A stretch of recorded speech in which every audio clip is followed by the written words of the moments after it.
Full disclosure, news and commentary number 47, 47, 47, 47, 47.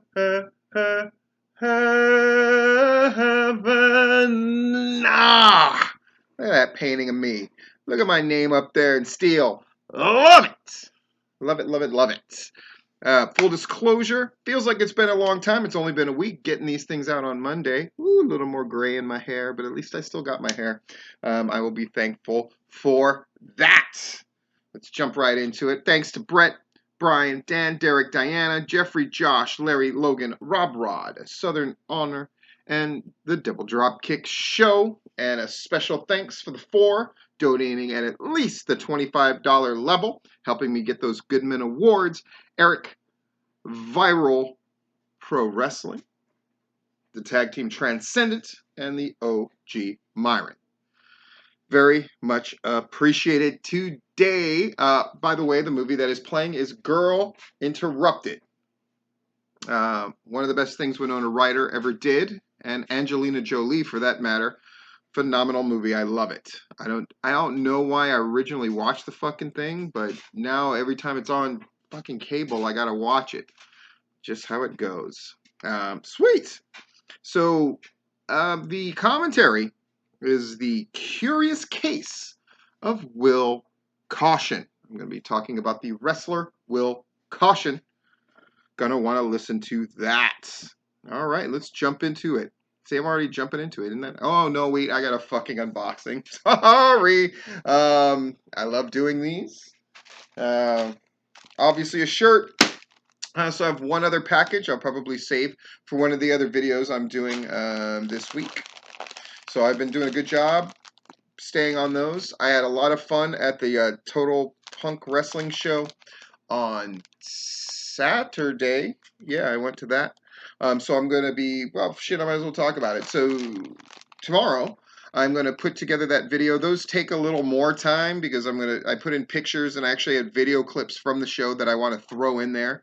I had a great time at that show. So I'm going to I'm going to put out a Platinum Show investigation, a PSI video tomorrow, talking about the Total Punk show. No, I should call it Mayhem on the Mills. It seems like what they prefer to call that show.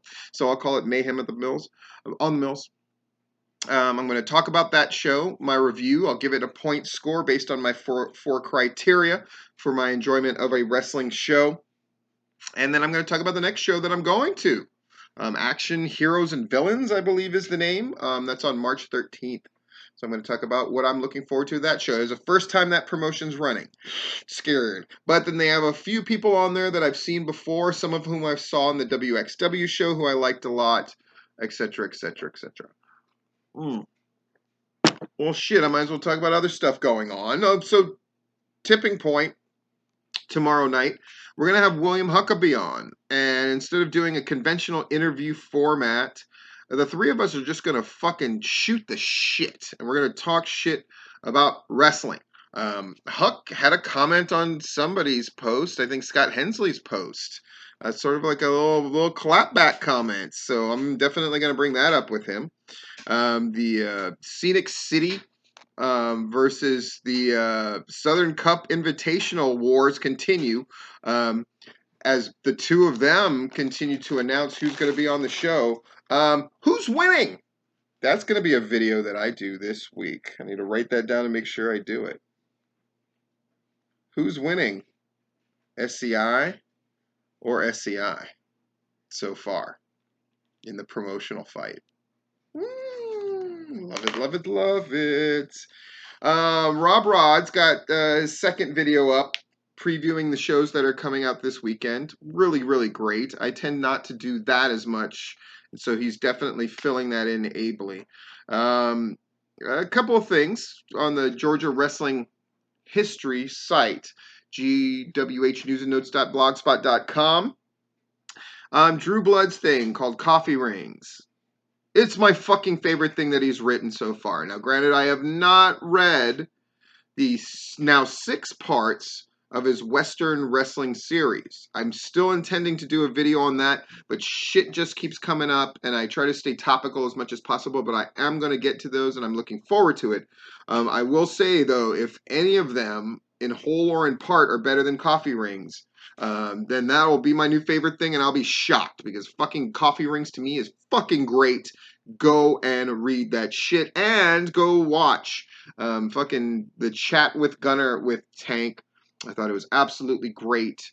Nearly as great as the Matt Hankins one. And Matt Hankins one is my favorite thing that he has done yet, meaning Gunner, in either the Broadway or these Chat with Gunners. But the Tank one was just about as good as when he had Tank on for 60-minute Broadway. Fucking great time was had by all. Okay, let's do my unboxing and then we'll get to this shit. Shoo! Things are moving a mile a minute. My kid said just to go where I feel it, to not be stuck to a format except to do the commentary at the end. So that's what I did. Let's look at this. Somebody gave me a suggestion on how to even unbox the shirts, which I think is kind of cool, which is to not look at them first and reveal them, so it's kind of like we're discovering them together. I love the suggestions people give about the shows. And I'm going to fucking listen and follow as much as I can. Let's see what this shit is. Oh, this is some geeked out shit right here. Oh my god. I posted a Dungeons and Dragons thing, a story a guy had about playing Dungeons and Dragons with his grandma. So now I have a feeling I'm going to get a lot of Dungeons and Dragons stuff. I'm all fucking about it. I'm all about it. Look at that. Different colored dice, different classes. Fucking love it. Fucking Dungeons and Dragons. I saw where my local library, or the branch that I go to the most to get stuff. By the way, if you don't use your libraries, you fucking should. So much good shit there. Love it. I saw that they were starting up a Dungeons and Dragons thing. And for those who doubt the cred, keep in mind I have fucking dice that somebody sent me. Amazing. Now I have this. You may think you're into Dungeons and Dragons. I bought the original box set. Yeah, like 1976 style. Like I had that. And then I just kept buying the books. And my family and I didn't have a lot of money. But Christmas was a big deal when I was in elementary school because it meant I would possibly get another book. I mean, we had the fucking player's handbook. Like one of us would have the player's handbook. One of us would I'd have the Dungeon Master's Guide. Another friend would have the player's handbook. Another friend would have Monster Manual. And we went off from there. And then we would scrape together money to buy modules. And then once I wrote a couple of modules and a couple of articles for Dragon Magazine, hello fucking geek fucking kingness. Then I was privy to more shit. And met Gary Gygax when I was DMing a fucking thing at a Dungeons and Dragons event. And I met Gary Gygax, who I didn't know was Gary Gygax at the time. And he was like, how come you don't use a bunch of the rules? I'm like, fuck that shit. I was like 14. I was the youngest guy to DM at that tournament. So the fucking geek cred is real, folks. It is real. Who did fucking shows this weekend? Logan Frazier did a review of North Georgia Wrestling Alliance. Jeff G. Bailey once said, my dick has been places that most people wouldn't go with a gun. And Logan Frazier and Rob Rod go to the shows that most would not go with a gun either. But he went to North Georgia Wrestling Alliance. He puts the crowd at 96. And something I really liked from this Logan Frazier review, keeping it real. Gave a D, gave a C, talked about the show in general, talked about how much he hated the fucking sound system. And me and Logan, put your fucking fist up to this shit. Bam, we will pound on that because that WXW fucking sound system was so unbelievably god fucking awful. And I've heard from people, I don't know if they're affiliated with WXW or they're just fans or whatever, that messaged me privately saying how fucking mean I was to say that shit about their sound system and how it sounds perfectly fine. Horse shit. Everyone around me was just like, oh, this sound system's always dog shit. Today it sounds better than it usually does, but it's still awful. Dog shit sound system. The show I went to on Saturday did not have a dog shit sound system, and they had a fucking phenomenal ring announcer. He was really, really good. Chuck. He was fucking good. So North Georgia Wrestling Alliance is, and Georgia World Class Wrestling, over 200 people. That's what Chris Nelms is saying. They had over two. What a bunch of bullshit. Rant number one. Holy fucking shit. The pictures of that show barely show fucking 50. 50. Most reliable accounts put it at 60 to 70. And you're claiming over 200. Fuck you and your mother. And the fucking donkey that she fucked as well. Fuck them all. Folks, stop fucking lying. Who are you fucking fooling? It's fucking embarrassing at this point. Thief? Liar? Fucking, I know it's pro wrestling, and I know people want to put on fucking airs to their own crowd or whatever the fuck they think, but wrestling fans, you know I don't give a fuck about you and I fucking hate you. However, let me ask you this. You're at a show, and granted, wrestling fans are notoriously bad about assessing crowds. The only one worse than wrestling fans are wrestlers themselves. Wrestlers themselves apparently can't fucking count worth of shit. I have never gotten an accurate crowd count from a wrestler ever. They just fucking don't know. I don't know why that is. I don't know why that is. But wrestlers can't be fucking trusted. Not because they're being deceptive. They just can't count, apparently. I don't know what the fuck that is. Wrestling fans, only slightly more reliable. But let me ask you, wrestling fans who are listening to this shit.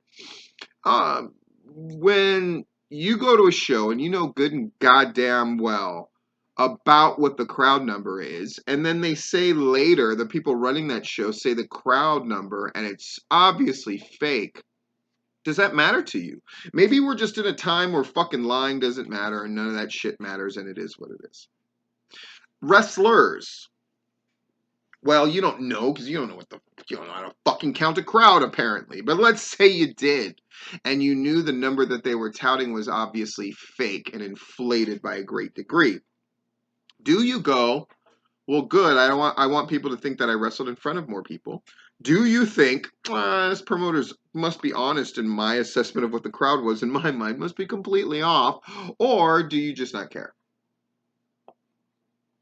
I want to know, is this something that only I have a fucking bugaboo about and I'm fucking wasting my time as far as an audience goes that nobody else fucking really cares what crowds really are? They should. Anarchy 135. And what a great change of pace it is that 135 is considered a smaller crowd for their TV tapings now. Great stuff. Great stuff. Georgia Premier Wrestling 134. So Anarchy fucked him up. Beat him by one. Yay. I like that 134 number. At least seems real, right? It's good stuff. And AWE, even though I reported on it last time, the official report came out, put the crowd at 130. So their days of 50 are gone. And I'm sure they're fucking happy about it. Or when it was Combat and it was fucking 25. Fucking way gone. Right now they're at 130. They're doing fucking hot shows. They're fucking come out. I said they came out the gate fucking with more momentum than anybody else. And now they're maintaining. Now we're in the part of the year we're going into March. Right? So the newness is gone. A bunch of groups. Almost every major group came out of the gate hot. It's great. Now we settle into a pace. And we'll see what that means. What does that mean?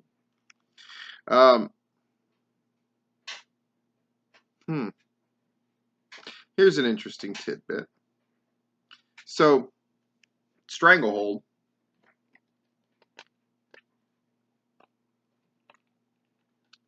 Stranglehold. So, Stranglehold apparently stopped booking somebody. because they thought that they were spying on Stranglehold and feeding me information. And it was probably not hard to discover who it was, since it couldn't have been an audience member because they don't fucking have any. Right. So, and Eric Nelson made the declaration, according to another one of their wrestlers who tells me shit, that if you work PCW, which again, I don't own, don't have anything to do with it, haven't been there a couple Sacred Grounds ago, haven't even stepped foot in a fucking show in their modern building. If you work for PCW, you cannot work for Stranglehold. So wrestlers who have serious thinking to do about their careers, just know if you work PCW, you can never go back and work a Stranglehold show again.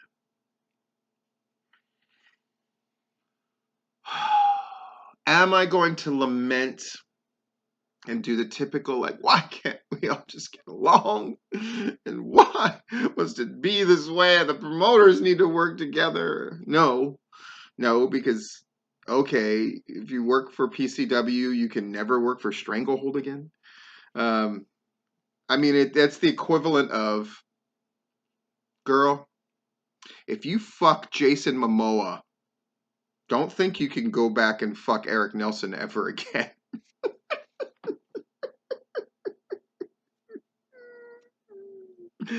Oh, Jesus. It does inspire me, though. For those of you who subscribe to my Patreon, my next one will be about a couple of the notable players at Stranglehold Wrestling and all the dirty little fucking secrets that I know and all the fucking lies that they've constantly told and have told for years about themselves. Definitely going to want to tune in. And I'm also going to, and I'm marking it down, so I'm making myself do it so I can knock out a few Patreon videos this week. I'm also going to tell the story of one of the most prominent attorneys in the country, David Lane, and how I got to fucking intern for him because of pro wrestling. David Lane, who was still is, a capital level attorney, handles death row cases, also prominently handled. Remember that story about the guy that had the fucking balloon that took him up in the chair, that took the kid up in the chair? Remember all that shit? And then the dad got in all this fucking legal trouble. You know who his attorney was? David Lane. So I'll tell you some fucking David Lane stories and how I got to work for him and how pro wrestling tied into all of it. That'll be one of the Patreon videos. All right. Moving on. Yeah. Commentary.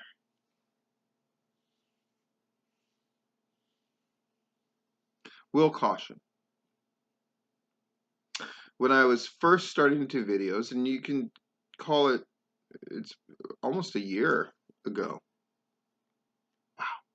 Wow. A year ago. And you know that you can mark the time because this is full disclosure news and commentary number 47, and I've done them once a week consistently. So in a month, it'll make a year to when I prominently started doing the videos. I'd done a few in February, one or two in January, but really it got started in earnest in March. And when I started doing these videos, and I did the first P list with the top 10 wrestlers in Georgia and that kind of thing, Will Caution was somebody whose name came up a lot in the full disclosure reports. And even though he wasn't in my top 10 wrestlers, I put him as sort of an honorable mention because he had scored. I mean, he was wrestling everywhere, right? Still is. He picked up huge wins. Most of that first top 10 list, Will Caution had wrestled them and beaten them in matches. Right? So what the fuck happened? David Ali, like, fucking his career shot up and up and up and up. I mean, contrast that, right? David Ali did the State of Wrestling speech, and I said he shit the bed, and I said, fucking see Nick shit the bed, and all this. By the way, see Nick, I saw the clip of him getting pile driven. And what was remarkable is he took the pile driver just fine, and the wrestler who gave it to him did a great job with the pile driver, like lugging up seeing Nick and giving him a pile driver. But how much the crowd did not give a fuck. Did not care at all.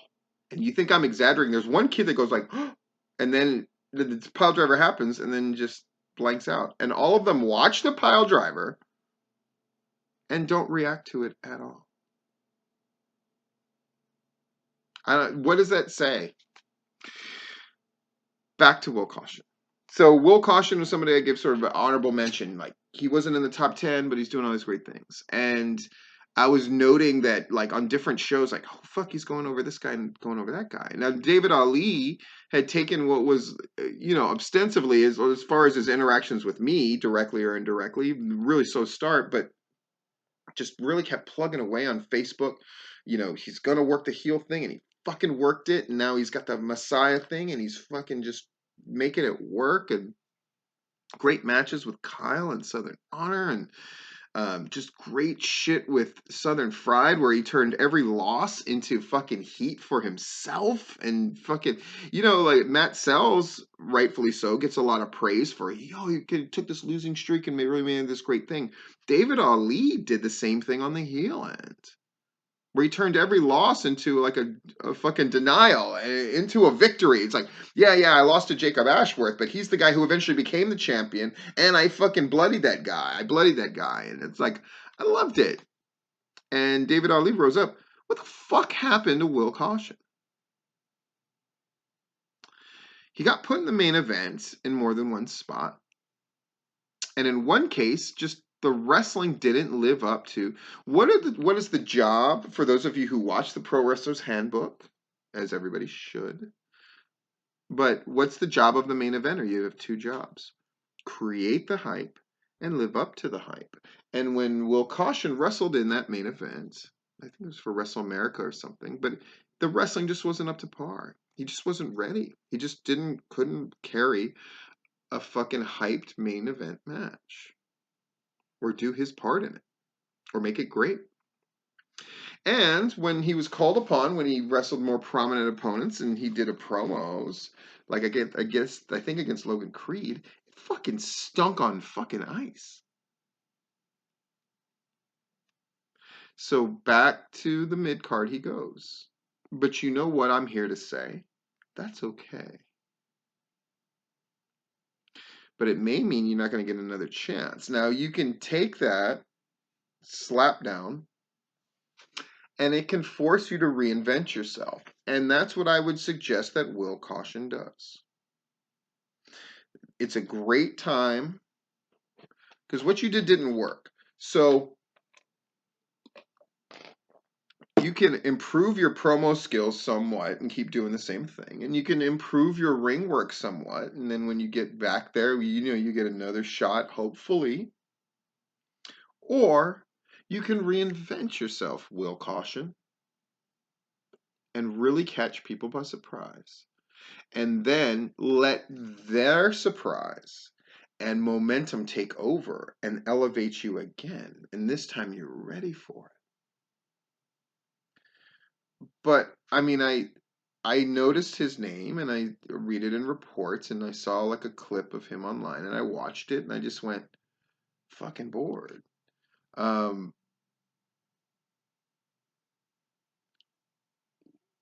If the story, there's a lot of stories, right? What's the story of 2020 going to be? It's going to be a story of whatever, right? But here's one of the stories that we should learn from. Those that have reinvented themselves in 2019 are the ones reaping the most benefits now. And those who failed but just shrugged it off and came back stronger were better for the failure. AC Max promo in Southern Honor, where he did the PowerPoint thing, I swear to God, I still think that thing is still going on. So fucking long and fucking shitty and boring. Did it derail his momentum one iota? I don't think so.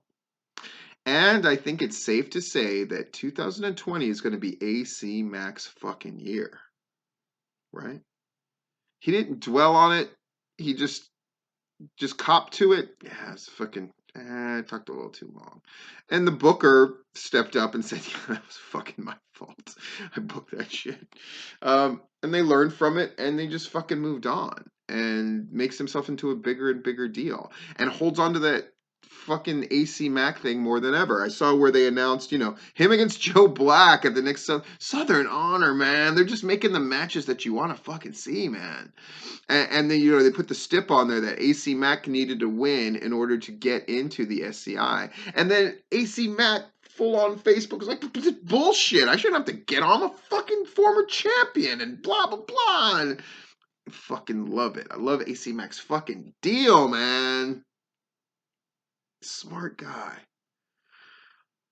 I love too that those that are working the hardest and being the smartest, working the hardest, being the smartest, are being fucking rewarded. AC Mack is one of those guys. Joe Black is one of those guys. William Huckabee is one of those guys. It's fucking smart young men.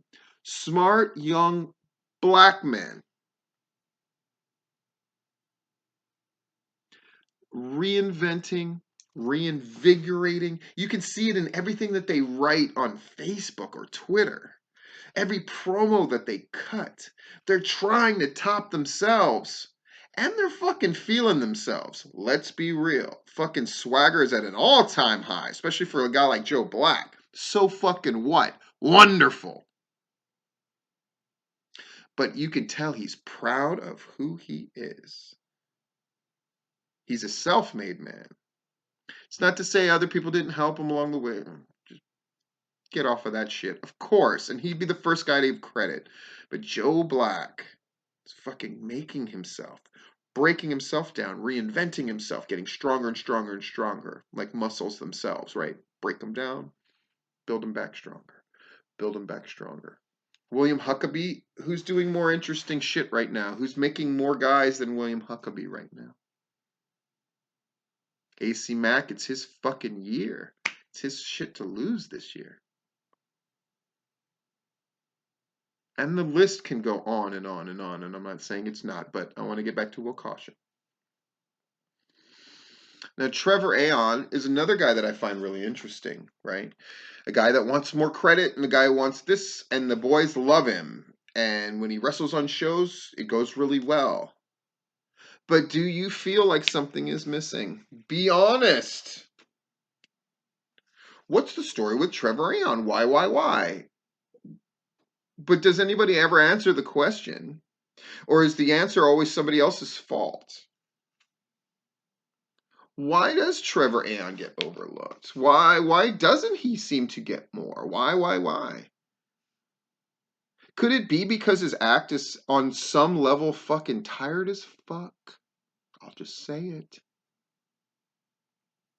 And it needs a refinement and a definition. Ask him what his gimmick is. Or ask other people, and then he'll get mad because they don't understand. No, it's this nuance thing, and it's nuance, and it's nuance, and it's nuance, and it's. If you can't describe who the fuck you are in a mission statement, you ain't shit. It goes for Trevor Aon. It goes for Will Caution. What's Will Caution's deal, everybody? It's him and Trevor Aon are on two totally different ends of the fence.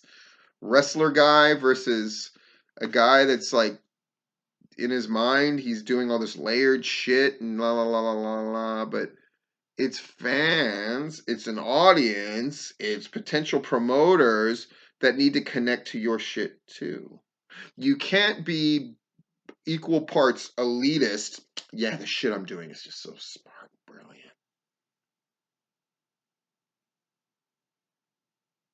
And accommodating. And pro wrestling is fucking social. I say it all the time. The work doesn't just happen from bell to bell. The work doesn't just happen when you're in gimmick online. The work happens when you're in the back. The work happens when you're communicating behind the scenes. The work never stops. And what the fuck is your mission statement? Do I think personally Will Caution can get back to the main event? Yes. But do I think he's ready? No. Do I think he can become ready? Yes. How does he become ready? Reinventing himself, portraying himself in a way that he is so excited to do that that excitement becomes infectious and it tantalizes the imagination of bookers and promoters. Trevor Aeon also needs to reinvent himself so he can fucking make his thing down to a mission statement. I'm not going to say dumb it down because it's dumb to have something so fucking complicated that you yourself, if you're being honest, can't even explain what it is, what the fuck you're doing. Get over yourself and get over.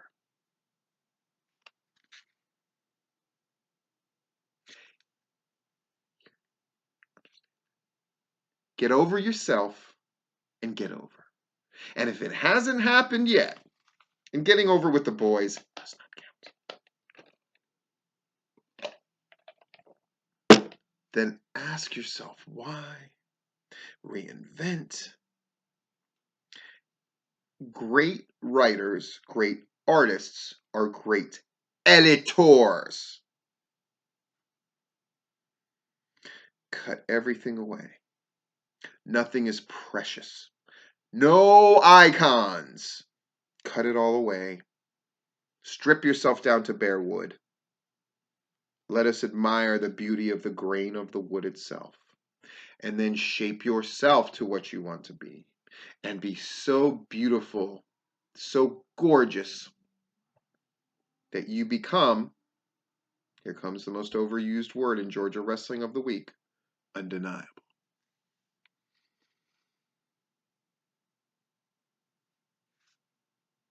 The Will Caution story should not end with, tried him at the main event, promo kind of sucked, matches kind of weren't up to snuff. Back to the pile he goes. Back to general population in prison. He got that shot. Remember what I talked about? It's a group that carry 4, that carry 2, that carries 1. Will Caution had his shot at 1. Trevor Aeons never really even got to the stage of 4. So what the fuck are you two going to do about it?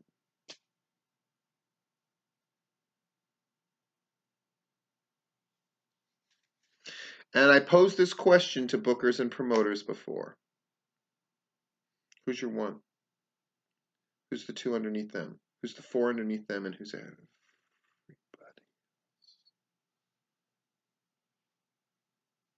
If you can't answer that question, then your promotion ain't shit. It's not organized well enough yet. And you're wasting a lot of energy trying to make everybody happy on the wrestling end.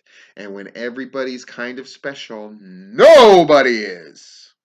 So Will Caution and Trevor Aeon, how are you going to make yourselves special? And have a career as great as you think you are.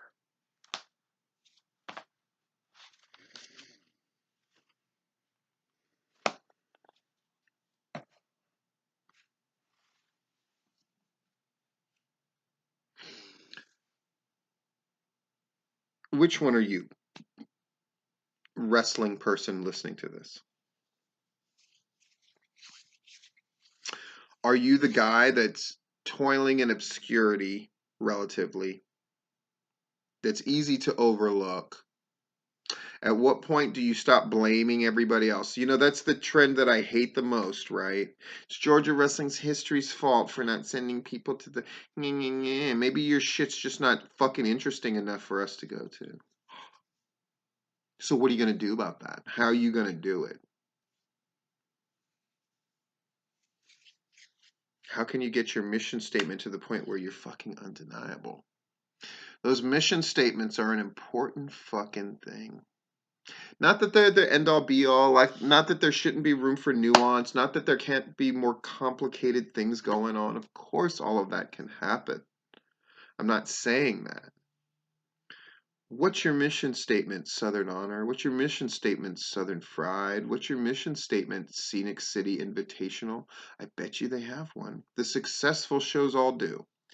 And then promoters, what is your mission statement? And it might be a secret. But what is it? Bookers, what's your mission statement? Wrestlers, what's your mission statement? Just here to have a good time. Fuck your mother.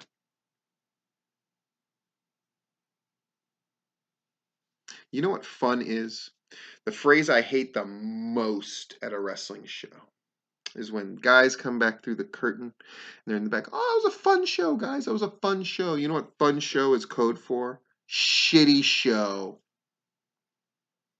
9 times out of 10. That might be hard to fucking hear. Let me say it again. When people say that was a fun show as the first thing that the performers themselves want to say about a show, it usually means it was a shitty show and they just can't recognize it or refuse to say it. You know what fucking fun is, assholes? Fun is greatness. And being a part of greatness, contributing to greatness, and being great yourself. That's fucking fun. Not just masturbatory spot shit that you did. Spot matches can be great. And when they rise to the level of greatness and they connect with the audience, then yeah, that's fun.